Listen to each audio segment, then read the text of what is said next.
dear viewers and listeners, you are very welcome to the channel of the Institute for International Studies at MGIMO University, where we recently launched a series of conversations on bringing Africa closer to you. And today with us we have Dr. Klэр Аюма Амухайа, who holds a PhD in History of International Relations and is currently Assistant Lecturer at the Department of Theory and History of International Relations at the People's Friendship University of Russia, formerly known as the Lumumba University. She's also author of numerous papers and books, including a recently published A Century of East African Integration. And I'm really delighted to see you today, Dr. Klэр. Thank you for having me, Maya. You're very welcome. You're very welcome. I'd like to talk to you first and foremost, of course, as an expert in Africa studies, but also a person who hails from Kenya. And my first question is going to be about your country, which has recently seen a presidential election, and it was covered extensively, not only in East Africa, but also around the world. And why do you think it has generated so much interest and attention? And what is the change that is awaiting Kenya, perhaps? Thank you once again, Maya. First, in terms of elections, generally in Kenya, I think we have a history, not Kenya, Africa. We have a history of having our elections having violence. So any election is always highlighted. I think even every other year you look what elections to look out. So I think for this year, Kenya was highlighted, Angola, and I think Senegal. And the reason is because of the violence that is always associated with it. So the Kenyan elections was really highlighted mainly because we've had issues. I think the main I would say the main violence we've had has been the post-election violence since independence, and that was in 2007, 2008 elections. But it doesn't mean that before we didn't have. There've been some violences, but they were not as highlighted or on the spotlight as the 2007, or maybe bad, if I may use that word. So since then, anytime we have the elections, of course, they're highlighted. One of the politicians that didn't agree with the results, instead of using violence, we decided to go to the court. So I think that is why it was mainly highlighted. In essence, I think it shows the development of democracy in maybe African politics, and maybe Kenya can be used as an example. So I think that is the main reason why it was highlighted. And also, even the public now have confidence in the Electoral Commission. Mm-hmm. So you see it as a political breakthrough of sorts? Yes, it is. And I think now people have more confidence in the sense, even if they will have future elections, now they can trust the commission and actually see it as an independent institution. So we might have maybe less cases of people going to challenge the results, or even if they do it, it will be done in a democratic and maybe in an official way, in the sense of going to the court instead of violence on the streets. You've dedicated quite a number of your papers and books to economic integration, including the one that we mentioned about East African integration, A Century of East African Integration. Indeed, that came out quite recently. So why is that so important? Why does integration matter so much for the region, for East Africa? And maybe do you think that some other countries could somehow contribute to that, or perhaps it presents some opportunities for countries outside of East Africa? First, you have to understand the states that we currently have, they are actually foreign, and I think the Africans didn't have a say in it. So that affected integration in the sense that it's not a new phenomenon for Africans as people. So when the formation of states came with the boundaries and all that, this interfered with the integration, because it might not have been the modern integration as defined now, but at least there was like a market. It might not have been common, but at least there was trade all along, so people could move anywhere because there were no borders. And the characteristic of Africa is migration, nevertheless, of the African population. And I think recent studies showed also migration in Africa or Africans takes place within the continent more than even outside. So in this regard, integration is very important. And for East Africa, I think East Africa as a regional organization, it's important in the continent because it's the... We are talking East African community, right? Yes, East Africa community. It's so far the only integration, the regional organization which eyes a political integration. So even though at first they were eyeing the federation, it's not new though. They still when it was in its early stages in the 1960s, that was the main agenda to form a federation. Then it didn't happen, which resulted in the formation of the organization.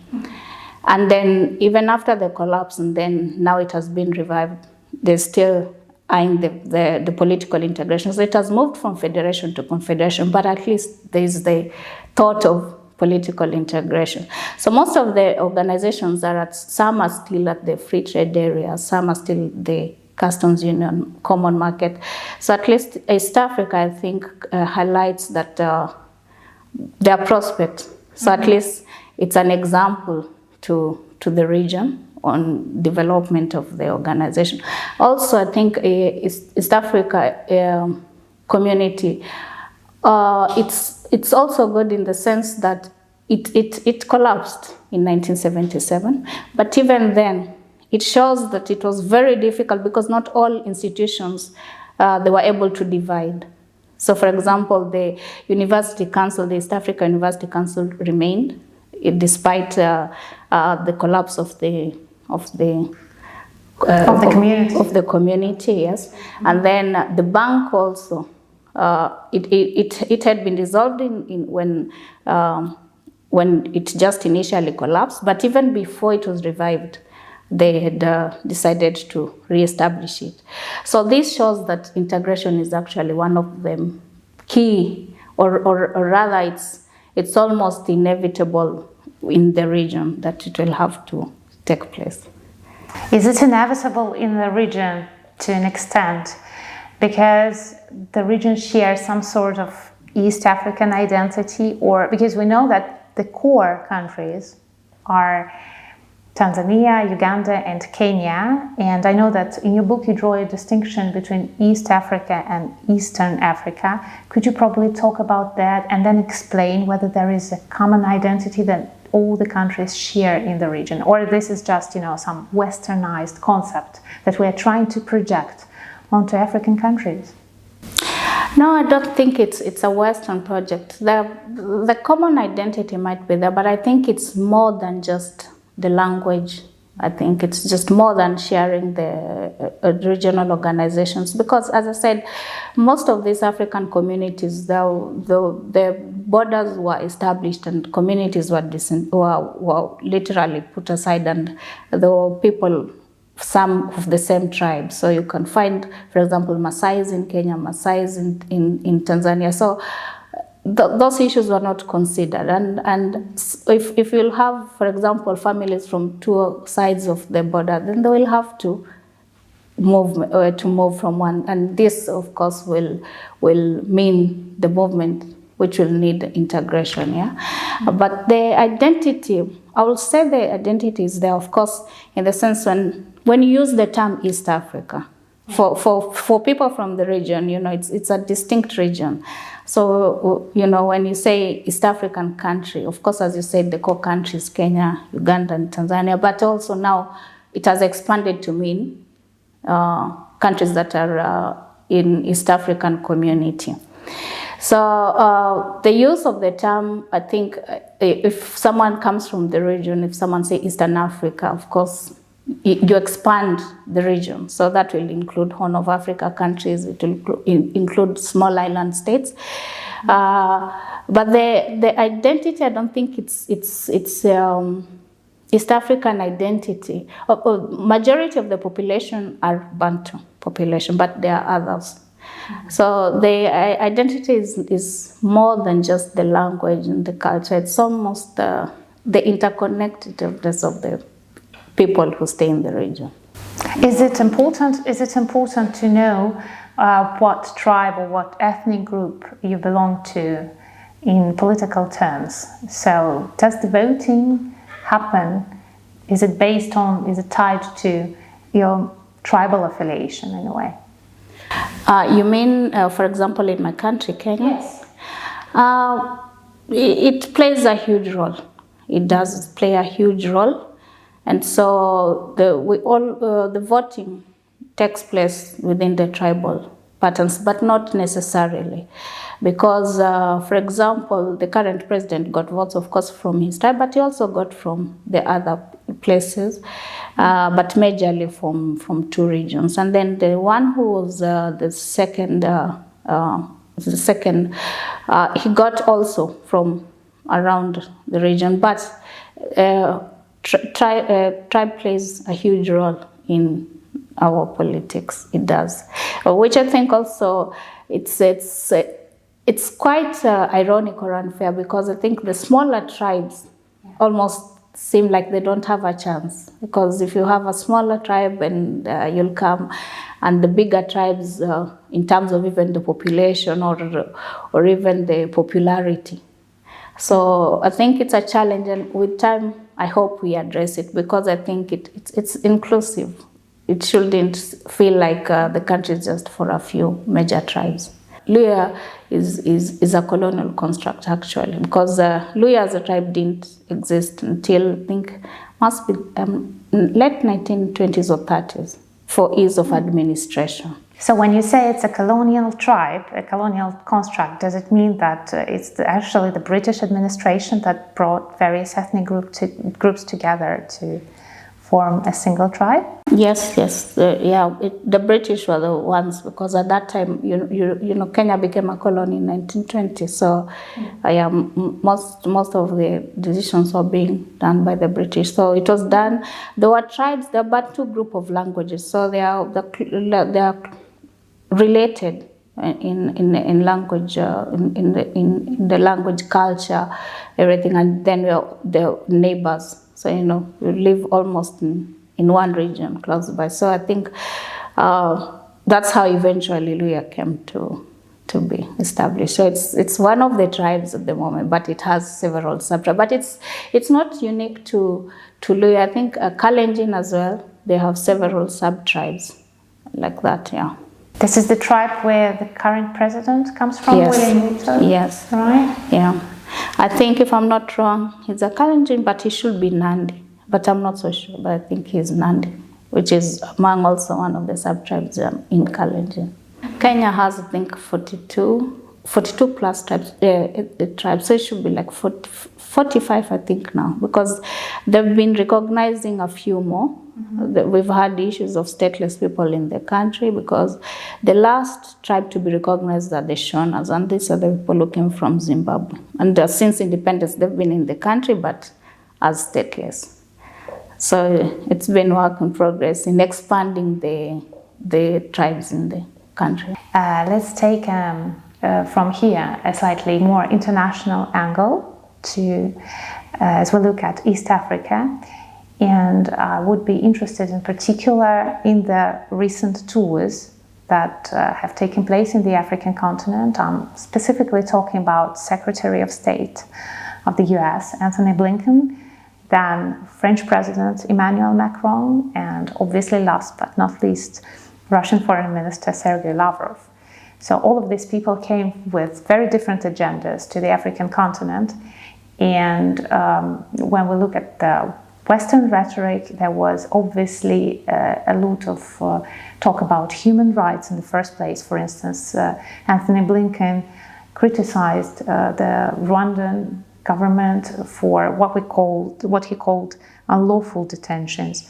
So do you feel like human rights are actually the number one challenge in East Africa and maybe in the African continent in general by now? First, maybe, I don't know, maybe the question has been framed wrongly, in the sense that human rights is it's vast, you know. So the detention, unlawful detention, can not only be grouped as the only human rights. I mean, human rights is education. It's the right to life, right to health, education, and all these things. So, of course, human rights are important. But I think the challenge is that when human rights are highlighted, as you mentioned, for the case of Rwanda, it's highlighted in only the negative aspect, the sense of now the detention. So I've not been to Rwanda, and I don't want to disrespect them. So maybe it happens, maybe it does not. But I'd like to say, I think it's quite ironic all the time for the negatives to be highlighted. So much has happened to most African countries, including Rwanda. Rwanda is the #1 country of women representations in parliament in the whole world, not only Africa. But this is never spoken about. And I know the late 20th century, they went through, I think, one of the major challenges any country can go through, and they've managed to come back. So all states have weaknesses, not only in Africa, all, including the US, they have their own internal issues, and I'm certain Rwanda has, but I think it's wrong only to highlight the negatives. So human rights are important, and I think African countries are trying. Right now, they are focused on education, I think, and they're making several steps. I think we also have the challenge of food security right now. So there are so many issues that are being addressed, and I think it's right to focus on the good. And of course, the negative is also good because we need to improve all of them. But to highlight only the negative will not be right. And also about Rwanda, I wanted to say, recently, we know most of the Western countries, UK recently wanted to send asylum seekers there. I think UNHCR has also sent there some asylum seekers. It has been alleged Israel as well. So if it was such a bad country, why would they be sending people there? And people even seek asylum there. No, they're not seeking. They're the ones, the failed asylum seekers in their countries, and then they're now being taken to Rwanda. So if it was horrible in that sense, they wouldn't recommend it for anyone. Or even if, for example, UK said, I'm not so sure, I don't think US mentioned that it's a wrong move or any of the European countries. So a lot of these things are actually about the frame of reference that you have, right? That you should not only try and cast countries and governments in a certain light. Yeah, I think the problem is just highlighting what you want. When you look at human rights, then you just take a specific negative in whatever country, and then you highlight it, and maybe you ignore all the rest. I heard an interview recently where a journalist and international relations expert said that, I quote, Russia is only popular in the global south as an alleged counterweight to America's influence. Would you agree with that? As a representative of the global south, if I can put it that way. I don't know who said that. Maybe is not aware of a few things, but I'd like to ask you maybe a question which is a bit off. For example, if you play sports, right? And if it's team of, for example, Russia is good for volleyball. When they go to that field, I'm sure they have a game plan. In the sense that when a ball is thrown on their court, not everybody goes for that. There's someone who will go in, it goes to the left, right, center. And there are always those two girls at the front who hit. So, but once you go to the field and you realize you're not following your game plan, it means you're losing, or you're playing the other team's game plan. Most of the time, it will mean you'll not lose. Why I'm saying this is because maybe there is, you could inform me, but I haven't seen Russian policy towards Africa, which states like they want to counter America's influence or Europe's influence or Chinese, whatever influence. But America has passed a bill. I don't know if you know about it. The bill it has passed in the Congress. I think it's supposed to go to the Senate. The bill is countering malign activities of Russia in Africa. And China, but mainly fairly recently. Yeah, but mainly it's Russia. Why will they do that?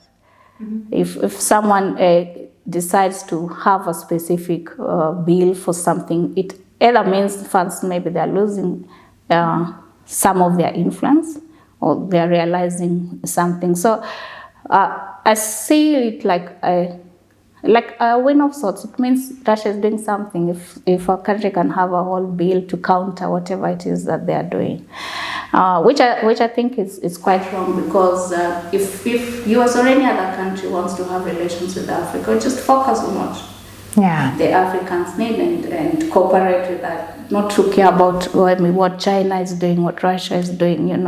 If you're cooperating in health sector, you just do it. If you're cooperating in military, in education, whatever sector. So I think the development partners, whoever they will, the focus should be on cooperating on individual countries, not to compete with the other development partners. When that happens, it means you're serving other interests, not the interests of the African countries, for example. So instead of actually trying to be divisive, we should go for actually bringing something constructive to the table, actually building relationships, right, and seeing what we can do, how we can make a difference. Yeah, you just partner and you find areas of cooperation, because maybe you're better in this and they're lacking in this. So you just find a common ground. There is so much wisdom in what you're saying, actually, in the first place. I have one last quick question for you. Would you please name maybe 3 things that foreigners usually misunderstand about Kenya in East Africa? Oh, the misunderstanding about Kenya and East Africa, right? And East Africa, yeah. Or maybe just Kenya, I don't know. Oh, it's quite hard, sometimes the things you think is obvious or misunderstood, maybe they can also be like, gosh, Claire, that's what you could say. Because usually we have a lot of stereotypes. We tend to view people through the lenses that we had acquired sometime earlier in our lives, and then it's difficult to kind of get rid of them. Yeah. So I think let me speak what is not known maybe about East Africa, because I understand it quite well. First, I think there's the issue of slave trade in East Africa is neglected a lot. The focus for slave trade, whenever it's the transatlantic slave trade, but the one for Indian Ocean, or rather you could call it Arab slave trade, is neglected. Yet it started even before colonial times. And well, I'm saying it's neglected because most of the slaves or rather slave trade that happened in East Africa, they were taken within Africa, some of them. So we have, like in Somalia, there are Somali Bantus who are taken primarily from Niger, Congo, I think. And then even India, we have some former slaves, if I may use, they're called Sidis, but they're Africans, but they're in India. They are still in India? Yeah, they're still in India.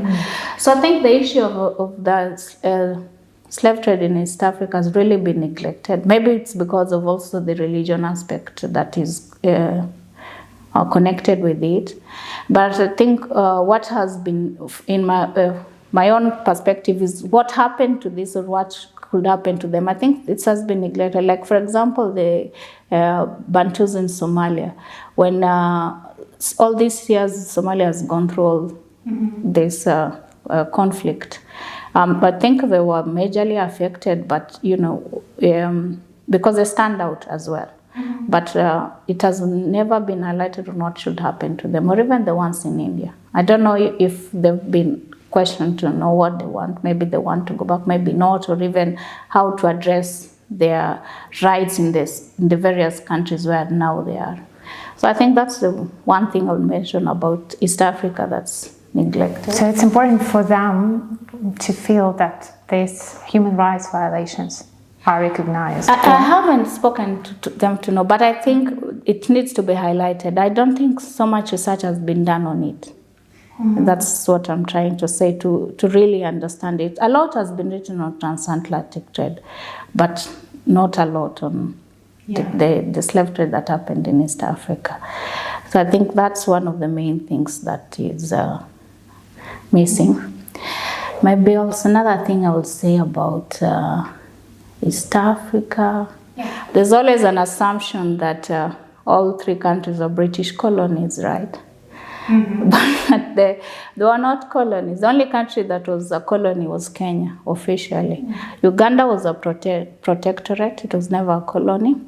And Tanzania, or Tanganyika, was the German colony when the League of Nations took mandate of the former German colonies. Mm-hmm. So Britain was given the administrative right. Mm-hmm. So actually, officially, the only country that was a colony was Kenya. But that's you know the difference between colony and protectorate, right? Mm-hmm. Yeah.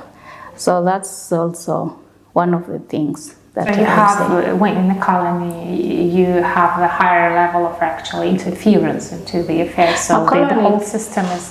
Yeah, a colony essentially means you're under another state, a bigger state. Mm-hmm. Yeah, but a protectorate, your sovereignty could say you have it, but you're just under a protectorate of a bigger state. Mm-hmm. Yeah, so in Uganda they use indirect rule because there was established central system with the kingdoms, with the kings. I think most of there was Buganda kingdom, I think there was Banyoro, Kitara, something like that. So they were there, but Kenya there was no. So Kenya was direct rule. Mm-hmm. So that was the difference. And for Tanzania, I just explained the reason was because of the transfer from a German colony, and then it was under League of Nations. So, yeah, so the rest of protectorates and under administration, Kenya was the only official colony. It became a colony in 1920. It was a protectorate, then it became a colony, right? Thank you so much for this insightful interview. This was Dr. Klär Аюма Amухaiya for us, for the channel of the Institute for International Studies at MGIMO University, and we'll see you again soon.